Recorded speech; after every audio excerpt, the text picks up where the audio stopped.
put together, that's cool. Ms. Toomey has put together, just put it all together for me, a series of speakers because they help lead her into her next unit. And by the way, when I say her, I mean all of the history teachers, right? Not just her, because they all work together, okay? And this is one of those speakers that you're going to give your undivided attention to and follow her lead. Oh God, that makes me very nervous. The last time I was in high school, that would have been 100 years ago. So, so I really like your setup. I'm Sue Nigoghossian, so I'm a mom. I've got 2 daughters that are in this school. I'm not going to give their names, otherwise they're going to shoot me. But luckily we don't share the same family name, that's fine. So I was asked to speak about, my experiences, and what resilience meant for me in my life. So I'm hoping that I have an engaging presentation to take you through and kind of pass some of my thoughts and what I learned through life from my childhood through today.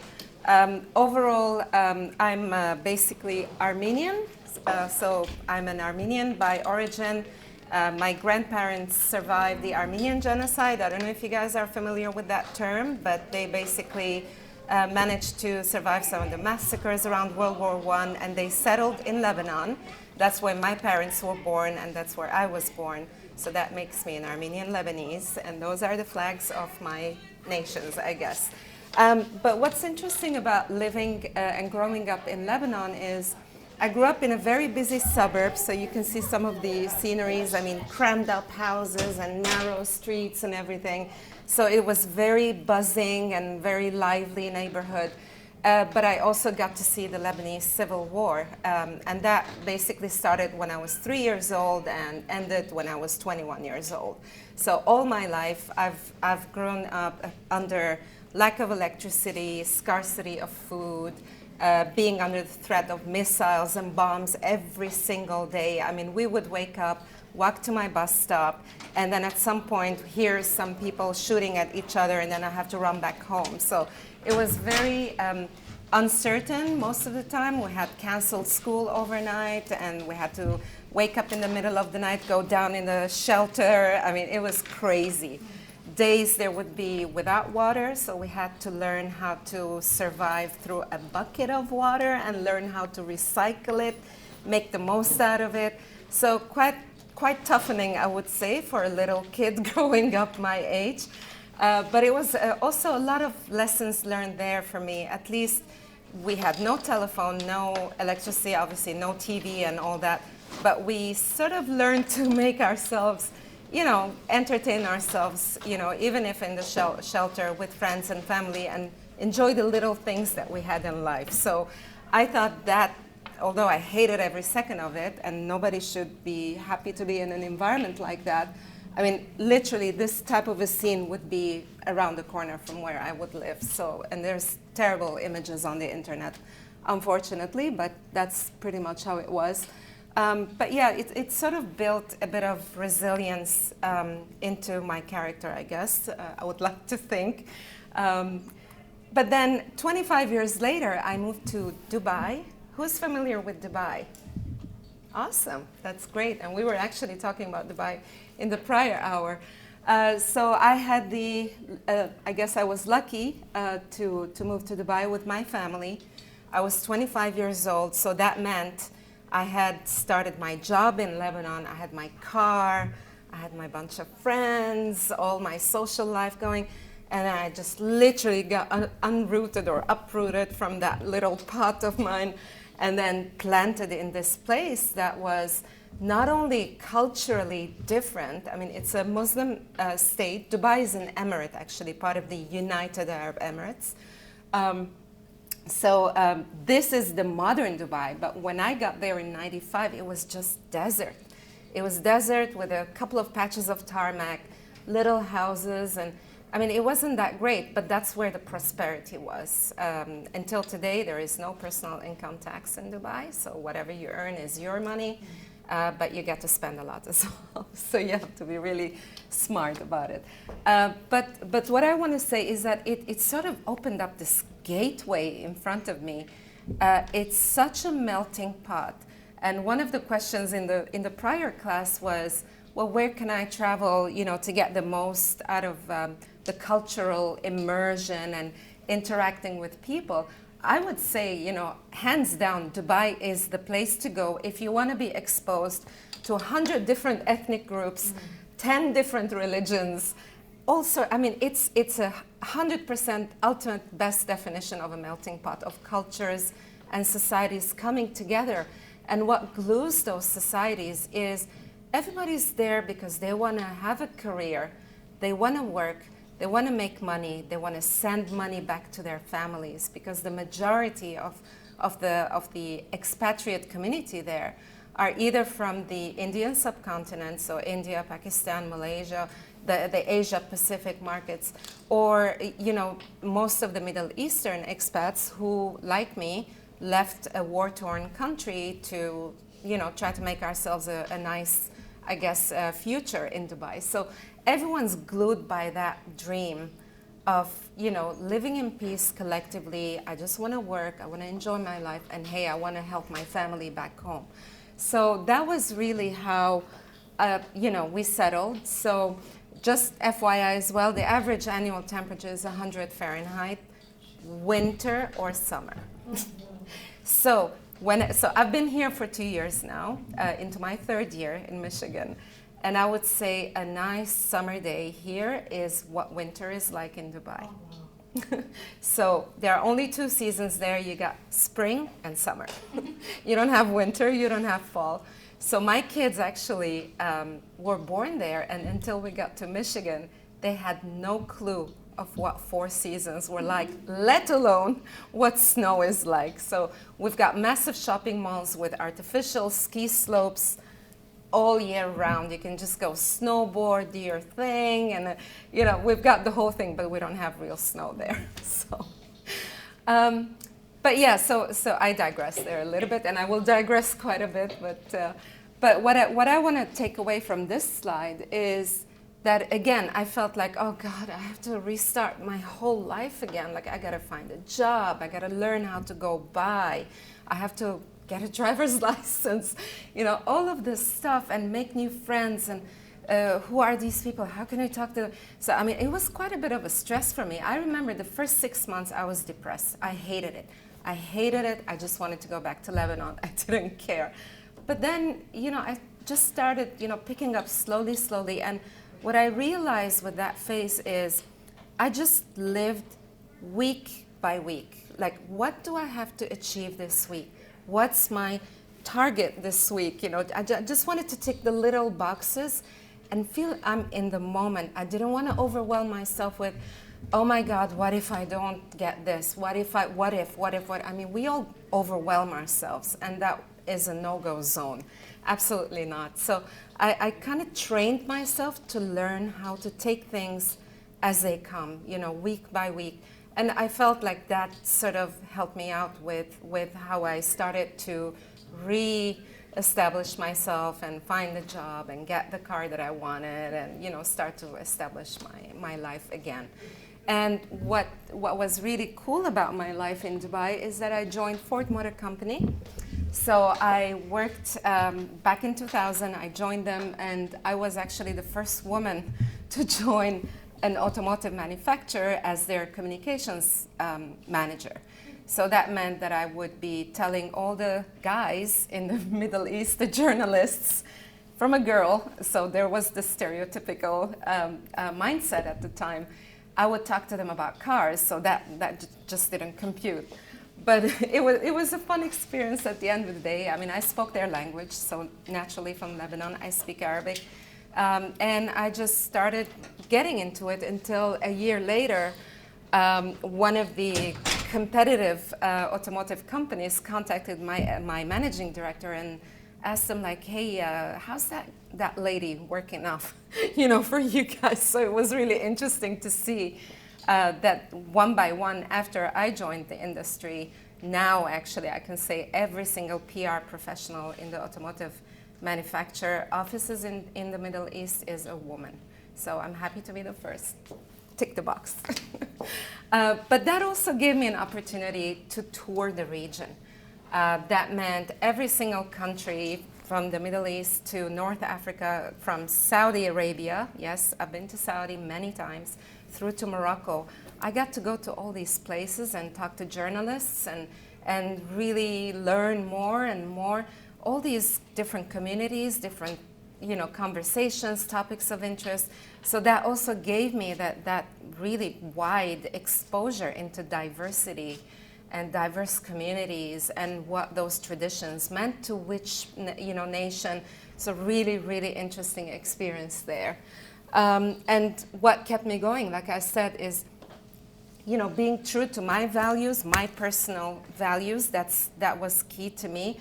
But also that meant that I had to be open to want to learn, to connect with those communities around me.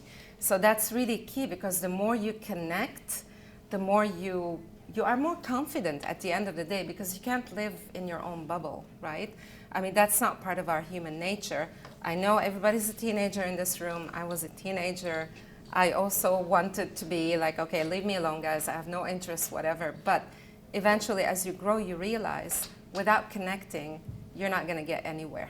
And connection means being open and learning and wanting to learn from the others, just like you would share your experiences with them. Naturally, Ford Motor Company, Mustang, I fell in love with Mustangs. I've owned 4 Mustangs, fun fact. I also was a very active member of Mustang Club, so I used to activate, just consider 500 Mustangs all together in one car park, and they start revving those engines. I mean, it just gives you goosebumps all over. And my personal preference is the 8-cylinder GT. I will never change that, sorry. The roar of that engine is something else. So that's one of the things that I enjoyed, both in my life and working for Ford. But also, I got to put the Mustang on top of the Burj Khalifa, right where that little red arrow is. I don't know if you can see it. So this vehicle, this baby here, is on the top, on the 123rd floor of the world's tallest building, bang in the middle of Dubai. And we had Bill Ford, who was our chairman. He was there, and we commemorated the 40th anniversary of Mustang in the middle of Dubai. So that was a big highlight moment for me. Really proud of that moment. And another fun fact for you guys is that this week, is Mustang Week, and Mustang turns 48 years old on Sunday. So check out if you guys are interested. I'm sure you are. But you can look it up. I'm not selling, I'm just saying. It's just coincidence. I thought it's fun to share. But another highlight of my career in Dubai is in Saudi Arabia, when many years ago, or I don't remember now, I guess 2016, I think, there was a decree from the king in Saudi Arabia where he decided to lift the ban from women being able to drive in Saudi. Women were not allowed to drive before, and among many other things. I mean, women were not allowed to do many stuff that we enjoy and take for granted today in the way we live. But when that ban got lifted, so Ford Motor Company was bang in the middle of that, and naturally I was very much in the center of that whole campaign. Very proud moment. We actually brought driving skills for life. I'm not sure if it takes place in the high schools here, but I know it does exist in some of the states here, where basically we bring safe driving skills to students and just teach them the basics of, no loud music, be careful not to be distracted, no phones, etc. But we brought that to Saudi women universities. And it was just exciting seeing that look in their, the look in their eyes, and that smile that they cannot contain, when they're just sitting behind that steering wheel. Unbelievable. But also I was lucky enough to give this lady here, her name is Sahar. She was 60 years old, and all she dreamt about is to own a Mustang. And we actually gave her one, and that was like, an amazing moment. And that's me in my abaya. I've got 3 of those still with me, just in case. But yes, very, very comfortable wearing those as well. And then 25 years later, Ford Motor Company tells me, hey, Sue, do you want to go to Michigan? And I'm like, sure. And that was basically another cycle. I mean, literally 25 years in Lebanon, 25 years in Dubai, and now I'm here. And I'm hoping I'm not going to have to move 25 years later. God, I don't want that. I want to anchor. I mean, that's another thing about migrations. I mean, I just want to anchor. So I told my husband, I said, Bloomfield Hills, that's it. I'm not moving. I'm staying here. I'm not moving. But yeah, so we landed here end of September 2019, so I would say October. I mean, just getting the feel of things, and 5 minutes later, COVID lockdowns hit us.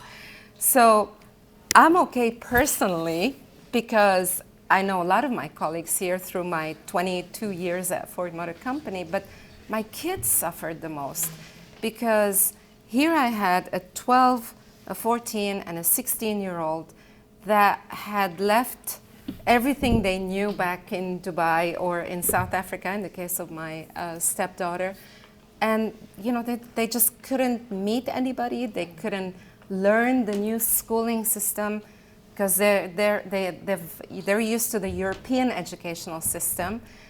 This is a different system entirely, so they had that challenge. They had the challenge of meeting and making friends, and I mean, it was just crazy. And the online distance learning, all of that just added up. But the good side of it was that they got to see all 4 seasons.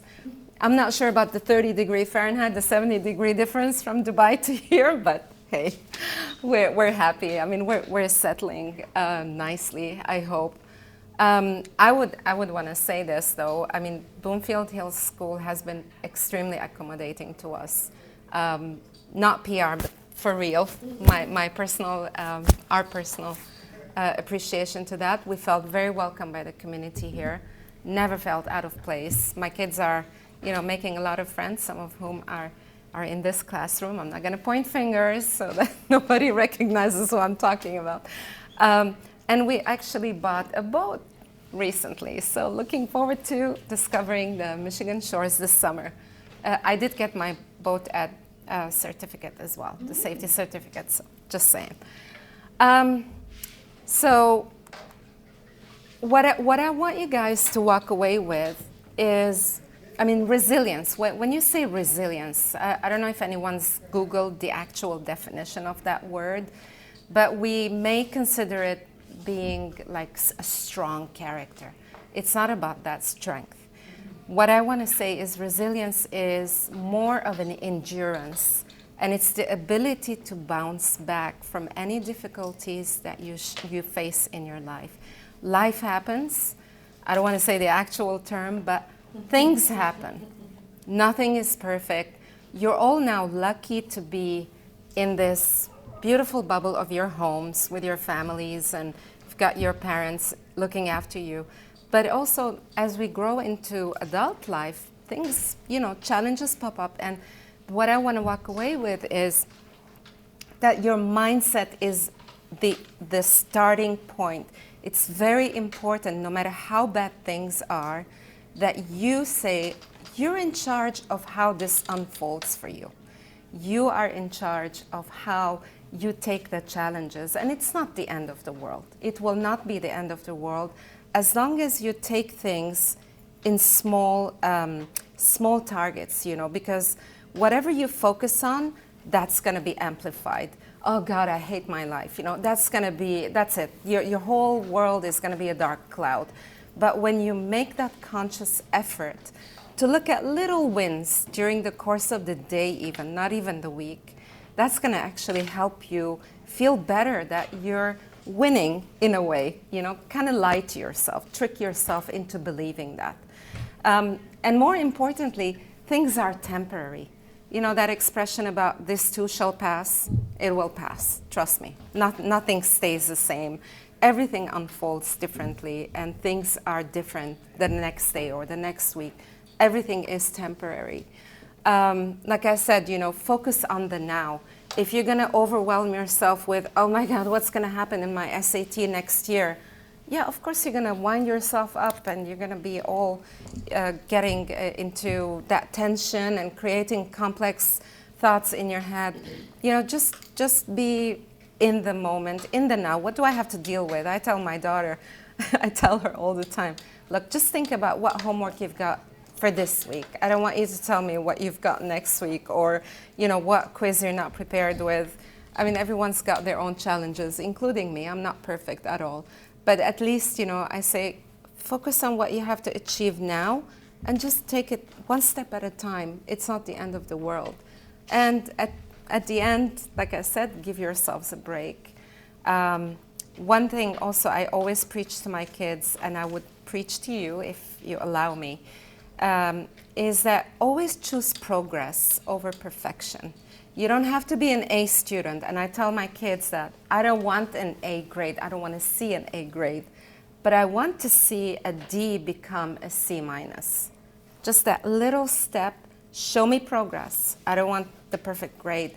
And if you take that motto for your entire life, if that sentence has sunk in anybody's head, I think I've done my job. That's what I would like to leave you guys with. And then I kind of Googled this and it popped up on me. If anyone wants to do that little quiz, like 5 to 6 questions online just to check how resilient you are, easy questions, kind of tells you what are those indicators that make that resilient mindset or not. Just check it out on this mindtools.com. It's actually pretty quick if you want, if you're interested, if you're curious to discover yourselves more. That's a nice tool, actually. Yeah, that's it from me. Any questions? Okay, wait. So how does this tool tell you resilience? Is it like let's say like a 1 to 5 scale? 5's very resilient and 1 is not at all? Okay, then let's pause right there. Talk to your table groups, you all have some. Where do you think you would rate and why on resilience? If you need a definition, we just got one. Where would you rate and why? Everybody's going to share their answer. Go. Is there a difference between stubbornness and resilience? Yes, there is. Okay. Much. Big difference. Okay. I feel that. Did everyone share? So who's high in resilience? Okay, go ahead, Noah. Oh no, I had a question. Oh, go ahead. What was the reason again that like everyone was able to like coexist in Dubai? It's the desire to work and make their living, basically, because it's very much. So Dubai, if you want to learn a bit more, you'll realize the different emirates have different economic, outputs, what they call GDP. So Abu Dhabi is rich in oil, like they've got oil and gas. Ajman is natural gas, Sharjah natural gas, but Dubai doesn't have any oil. It's like a 1% of their income, if you will. So what they realized, the ruling family back in the 70s, they realized that they cannot survive on that money, and they chose to strategically change Dubai's position in the UAE as the hub for businesses and tourism. That's why it is what it is today. I mean, all you got is tourism, beach resorts, water parks, Atlantis, I mean, you name it, you've got everything in there. And you've got also all the regional businesses of all these big brands and, like US brands, I mean, Ford Motor Company's regional headquarters, General Motors, Chrysler, Fiat, Porsche, everybody of all sorts of industry is based in Dubai for their regional Middle Eastern or Middle Eastern African or Middle East Africa and Indian operations are all in that little city. So everything is around business there. And all these expats, like me and everyone else, they just want to go and make money there. And they just want to have a good job and send money back to their home. That's pretty much what keeps everybody together. Yeah. So you don't have jobless people. You don't have homeless people. Because if you lose that job, you don't have your residency permit, you got to be out. That's the sad part. That was a good question, Noah, because when she was talking about Dubai, I was thinking, It's like what we thought we heard of in the 40s or 50s, like the American dream, right? That we could all kind of come together and coexist and be happy Yes. in America. Yeah. But I don't know that that's happened so much, like it was expected to. But Yeah. then that's how you described Dubai.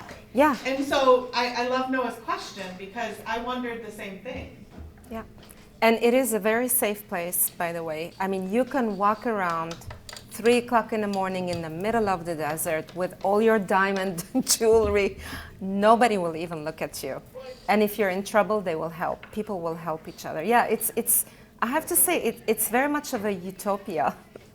But yeah, I mean, people just want to do their job and make money and enjoy life because there's a lot of enjoyment, you know, leisure. And I mean, I don't think you would ever need to go on tourism elsewhere if you live in Dubai. You can easily spend 2-3 years there discovering the UAE and the region without having to go to Asia or, you know, Europe or whatever. And you've got about 60% of the expat community is from Asia, but then you've got a lot of, you know, growing community of Europeans, you know, Americans, any sorts of culture. Everyone is almost there. It's crazy. Yeah, citizens of the world.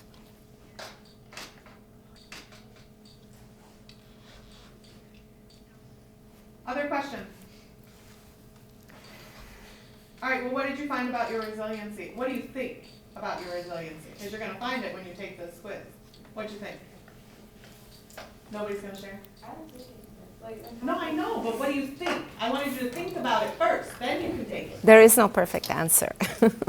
I'm pretty sure it's like in the middle, because I can be really stubborn, but like, I don't. I heard from this one that stubbornness and resiliency aren't the same Not thing. necessarily the same. No. Actually, your stubbornness could get in the way of your resiliency. Yes. Yeah. Yeah? Like I said, resilience is the ability to bounce back in times of toughness or difficulties. So the ability to get back on your feet and how fast you can do that. And stubbornness may interfere with that, yes, because if you think of, let's say, the grass, right, and the wind is blowing, right, the grass will just flow with it. It's not going to break, but if it's a hard piece of wood or a tree, those big trees, I mean, they just keep falling on those houses. That's one thing that breaks my heart here. But yeah, like you've got a big tree trunk resisting, then it will break. So, and that's a skill we all learn with life. None of us is born with that. But being aware is actually a good thing. And there's one other thing also, when I said about the progress over perfection, if you want to, I mean, the technical term for that is growth mindset. And growth mindset is probably the biggest skill you can give yourself, even in your career, as you're growing in your career, because no one expects you. Even me, I'm a learner today. I'm not perfect in what I do. But as long as you're open to learn and you say, I'm not there yet. That word yet is a huge, it makes a huge difference. So it's that mindset that will help you build resilience with time. Yeah. Because, you know, my next question, or my other question that I didn't ask was, did you feel this way when you were their age? Oh, yeah. Oh, you had this resilience? You had that growth mindset? I No. didn't. I have it now, but I I'm didn't saying, have do it I then. feel like them now? Yeah. Sorry, I misunderstood your question. No, No, They gotta God, learn no. it, like you said, the experience. Okay, let me tell you how things change in life. I hated writing. Oh. Sorry, teacher. I Some of hated, them are connecting I with hated your writing. emotion in I their pocket. could not write essays. I just did not have that patience. Today, I write for a living, and I cannot stop writing. That's what I do. I write press releases. I write speeches. I tell my bosses what to say when they're at, when they're in a media interview. But I mean, you grow and switches flip in your head, I guess. But yeah, I've been a teenager, so it's okay. Yeah. Okay, now you can say thank you if you don't have any more questions. Who wants to go to Dubai? Yay! I totally want to go to Dubai. Best time to go, Christmas break. That's the Right? best weather. Yeah? Yeah. It's not 130. No. It'll be Yeah. beautiful. You can get to swim and go to the desert and do that desert safari and sand skiing. All right, so if anyone wanted to say something to our speaker that you didn't want to say in front of everybody else, you could do that now. Same with Miss Ratliff, because we've got about 3 minutes before we leave. We're not lining up at the door. We're just wrapping up casually for the next 3 minutes, okay? Thank you so much. I really Oh, my appreciate your pleasure. talk. Yeah. Yeah, thank you.